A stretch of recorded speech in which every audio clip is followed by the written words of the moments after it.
Donc, segment hockey féminin, Steph, comment ça va? Salut, ça va toi? Oui, ça va très bien. Donc, on a eu le droit à des belles nouvelles là, au niveau de la LPHF cette semaine. Donc, un match sera joué au Centre Bell le 20 avril. Oui, finalement, on l'attendait. On savait tous là, dès le match à Scotiabank à Toronto que le seul endroit où on pouvait vaincre la foule ontarienne, c'était ici même à Montréal, donc dans l'amphithéâtre des Canadiens, avec le 21 000 et quelques. Donc, c'est sûr, là, c'est quelque chose que la Ligue a été même surprise par l'engouement. Et ils savaient qu'il y aurait une certaine popularité, mais je crois que personne, et les gens l'ont dit, là, Stan Kasten, là, qui est dans le fond le propriétaire des équipes, les gens le connaissent peut-être dû à son implication avec les Dodgers de Los Angeles, que même eux ont été surpris. Ils le sont encore. Donc, il y a beaucoup, beaucoup d'ajustements qui se font au fur et à mesure.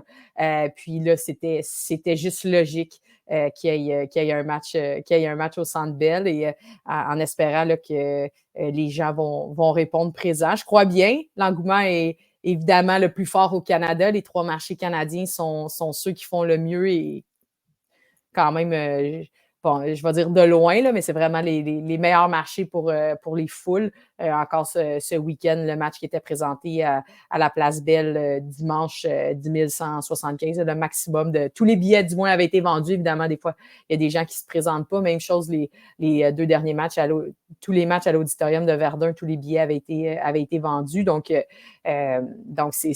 C'est une bonne nouvelle. Les filles ont déjà hâte. Puis Montréal-Toronto, bon, c'est dans un peu plus d'un mois, mais présentement, Toronto là, est vraiment sur une lancée. Donc, ça va être intéressant à ce moment-là.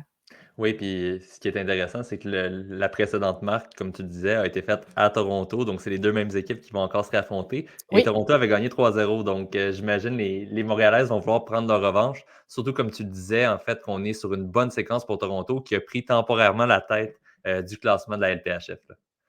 Oui, Toronto est présentement sur une séquence de 9 victoires. Tout le monde a une semaine un petit peu plus légère cette semaine. Donc, Montréal rejoue Toronto encore ce week-end, dimanche. Ça va être le match en terrain neutre. Donc, ça va être joué à Pittsburgh au PPG Paints Arena. Donc, les Pingouins aussi avaient été quand même très impliqués avec la PWHPA là, au moment que c'est encore l'association des joueuses avec les Pingouins. Il y a des matchs qui avaient été joués là dans les showcases. Donc, on voit à quel point c'est serré, mais on voit il y a comme un trio de tête là, qui s'est créé Mhm. depuis un peu le début de la saison. Donc, même Ottawa, en battant Montréal à la maison, à Montréal, à ce moment-là, c'est 3 points. Donc, les 3 points font une différence.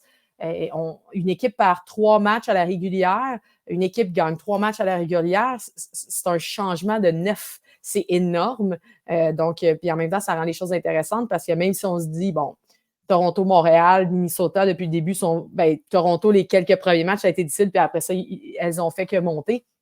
Mais on se dit, ces équipes-là vont être en série assurément, mais il ne faut pas en échapper trop, surtout considérant là, que Marie-Philippe n'a pas joué le dernier match et on n'a pas de nouvelles. C'est assurément un cas, du moins très incertain pour le match de dimanche à Pittsburgh. Donc, Montréal ne peut pas se permettre d'en perdre trop. Boston fait un petit peu mieux. Ottawa remonte. Il y a New York là, qui a un petit peu de difficulté, autant au niveau des foules qu'au niveau des buts. Elle marque très, très peu de buts. Mhm. Oui, effectivement. Et comme on peut le voir dans le classement aussi, une des difficultés de New York cette année, c'est de gagner en temps réglementaire. Déjà qu'on Oui, on est une des équipes qui gagne le moins, mais seulement 2 victoires, c'est sûr, en termes de points, ça fait quand même très mal, là. oui, tout à fait. Puis quand on regarde également Ottawa, aucune victoire, soit en prolongation ou soit en fusillade. Donc, c'est Mhm. 0,5, c'est quand même potentiellement, c'est des 2 points. Donc, elles ont perdu au moins un 5 points. Elles sont à -4. C'est sûr qu'une fille comme Jenner n'a pas une très grosse saison, a connu un bon match dimanche. J'étais sur place. A vraiment connu un meilleur match, a marqué d'ailleurs en avantage numérique, a battu sa coéquipière avec l'équipe nationale, un tir côté rapproché. Mais on s'attendait à mieux d'une Jenner offensivement. Ce que ça nous dit que, évidemment, un peu comme les gens qui jouaient avec Mario Lemieux à l'époque, avaient de meilleures statistiques qu'un coup qu'ils ont signé des gros contrats et ont été échangés. Et là, je dis pas que Jenner, évidemment, ça fait une quinzaine d'années qu'elle est sur l'équipe nationale, c'est une excellente joueuse. Par contre, d'être là au quotidien, de jouer dans un niveau aussi physique, Jenner, sa qualité principale, c'est pas ses pieds. Donc, le jeu va très vite. Donc, reste à voir là, sur la dizaine de matchs ou un peu moins, là, tout dépendant autour de 8 à 9 matchs là, par équipe qui restent, ben, c'est certain que ça a un impact. Mais Ottawa, en même temps, Maschmeyer a connu un excellent match. Est-ce que ça va l'aider à avoir des performances plus constantes? Donc, il n'y a vraiment pas grand monde à prendre à la légère. Non, effectivement. Sinon, niveau universitaire, on en a parlé dans les dernières semaines. Il y avait la finale québécoise entre les Carabins de l'Université de Montréal et les Stingers de Concordia. Et Concordia qui a mis un point d'exclamation sur sa saison régulière parfaite en l'emportant en 3 matchs là, dans une finale quand même très serrée entre les deux équipes. Oui, ben avec la domination de Concordia cette année, je pense que la majorité des gens croyaient là, que ça se finirait en deux pour être, pour être très honnête. Finalement, le premier match, Concordia est allé chercher, Carabin est allé chercher une victoire à Concordia le jeudi soir dans le premier match. Par la suite, là, deux victoires pour Concordia le samedi et le dimanche. Donc, en même temps, c'est la logique qui est absolument respectée. Là. Concordia est quand même la meilleure équipe au pays. Il a été toute l'année une puissance offensive. C'est vraiment marqué. Énormément de joueuses de qualité, vraiment des francs-tireuses parmi les meilleurs au pays. D'ailleurs, ce soir, c'est le banquet du U-Sport à Saskatoon, en Saskatchewan, où le championnat canadien a lieu. C'est les Huskies de l'Université de la Saskatchewan qui reçoivent cette année. Donc, le banquet a lieu ce soir. Bon, évidemment, un petit peu décalé, là, 2 heures dans l'Ouest, donc eux, ils étaient un petit peu plus tôt. Donc, ce soir, on va savoir les gagnants de la saison au niveau U-Sport. Bien hâte de voir une Gabrielle Santerre. Est-ce que dans les recrues de l'année, assurément, une Ifecto risque peut-être de gagner aussi un prix. Des bonnes chances aussi que Julie Chu remporte le titre d'entraîneuse de l'année avec la saison de Concordia. Ce serait difficile de ne pas le donner à l'équipe qui a une fiche parfaite. Malgré que historiquement, les choix n'ont pas toujours eu beaucoup de sens, mais en même temps, c'est un comité qui vote, donc c'est toutes les conférences qui votent. Puis tu peux pas voter pour ta propre équipe, tu votes à travers ton propre réseau, donc ta conférence, pardon. Puis par la suite, là, les choses continuent. Sinon, pour terminer, on voulait aussi parler un peu du hockey collégial. Donc, les séries, on en a parlé la semaine passée, commencé. Là, ça se poursuit de ce côté-là cette semaine.